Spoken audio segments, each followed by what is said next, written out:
Tell me about what you brought in for the first time in a while. First time in a while, for probably the last 20 years, been searching for the HMCS original ship's bell from 1931, and just by a chance of fate, it came into my possession, and very happy to have it relocated here to the home of RCSCC Skeena, which has sort of become this building. I'm sort of a more memorial to the wreck of the Skeena from 1944. Tell me about the original Skeena.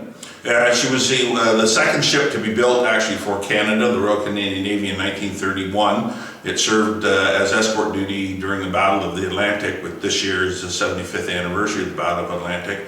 However, it was on the evening of 24th into the 25th of October 44, she was wrecked on Viti Island with a loss of 15 crew members, 14 that are buried over in Reykjavik, and the 15th crew member was never found. As a community may know, last year on the 75th anniversary, with a tremendous fundraising from the community, which we were very grateful, we were able to take all the cadets to Iceland last year for the 75th anniversary. Tomorrow is the 76th anniversary of the loss of the Skeena, and like I said, just as faith, we're very pleased to be able to bring home the Skeena bell from 1931 to the home here at RCSCC Skeena. Tell me about when the Cadet Corps, I don't want to say was created because that's the wrong choice of words, but tell me when it first started, and tell me a little bit about the Cadet Corps. The Cadet Corps here in Port Hope, named after the first Skeena, HMCS Skeena, was formed in 1941. So we've been around for over 75 years here in Port Hope, training cadets in such things as citizenship, seamanship, sailing, and all the other aspects of our training program. So we've had a long history, and then over the years, with our involvement with the remembrance of our namesake, we've become home to a lot of memorabilia and artifacts from the ship, and very pleased to receive what I call the Holy Grail, the bell from HMCS Skeena. Don't go over too far if you can. Tell me a bit about the process to get this and how you've worked on this for years. The bell has a bit of a mystery of where it was and where it came from. It was about 20 years ago through a colleague of mine who mentioned to me that it was located at the Burlington Naval Club. I paid a visit to the Burlington Naval Club and was able to borrow the bell once for a remembrance service here. The family that donated the bell to the Naval Club in Burlington had actually contacted me and wished that the bell be relocated here. However, at that time the club was very reluctant to release the bell into my care. When the Naval Club in Burlington folded, the location of the bell was a bit of a mystery, but somehow it ended up on the museum ship HMCS Haida in Hamilton.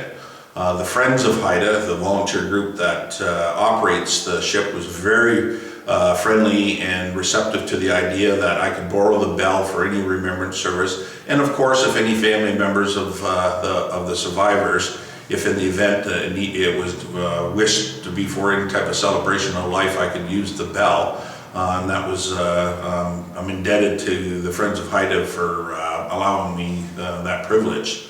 The bell then disappeared off the Haida when the ownership was transferred to Parks Canada. And then an unsuccessful search with different individuals in Ottawa and Halifax. I could not locate the bell until probably about 5 years ago. I received a phone call from a daughter of a survivor who asked me told me it possibly could be located at the Burlington Library. The library contacted the library didn't have it, but contacted the Burlington Archives, who then over time did some searching and then found out that it possibly could be located at the Canadian Forces Staff College in Toronto.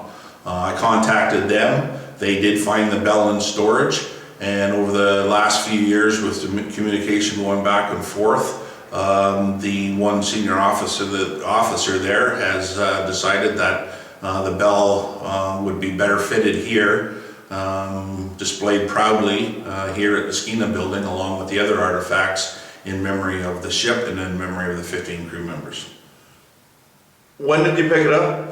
It was just by fate. Yesterday, I picked it up in Toronto and delivering it to the Skeena building today, and hopefully I can get it all polished and it will be looking fine for our brief Facebook Live ceremony tomorrow. How happy were you when you saw that thing? The words can't express how I feel about the bell. Like I said, it's kind of like the holy grail of all artifacts and memorabilia from the ship. And to be able to have it here within the Skeena building along with all the other memorabilia and artifacts that we have. And shamefully, you know, the veterans, there's only one still left and he lives out in Victoria.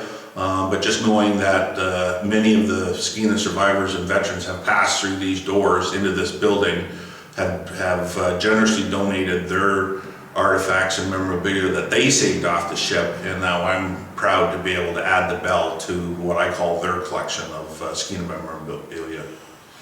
Is it safe to say it's as closest to home as it can get now? Yes, although the Skeena was named after a river in British Columbia, this core was, like I said, was formed in 1941, and this building is the namesake of the very first Skeena, HMCS Skeena, built in 31.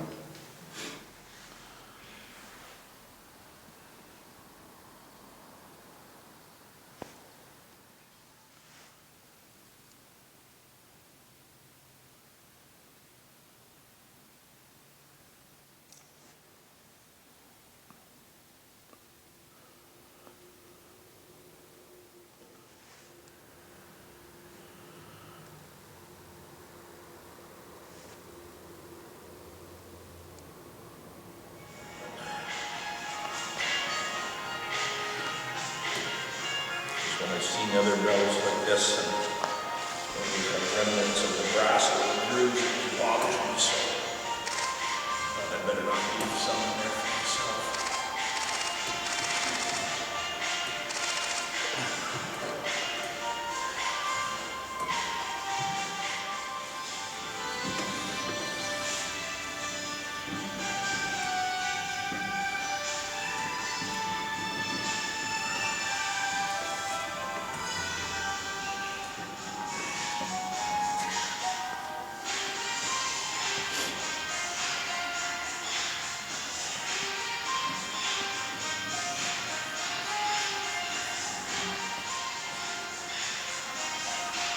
I think in here there's almost 90 years of dirt, some of these cracks.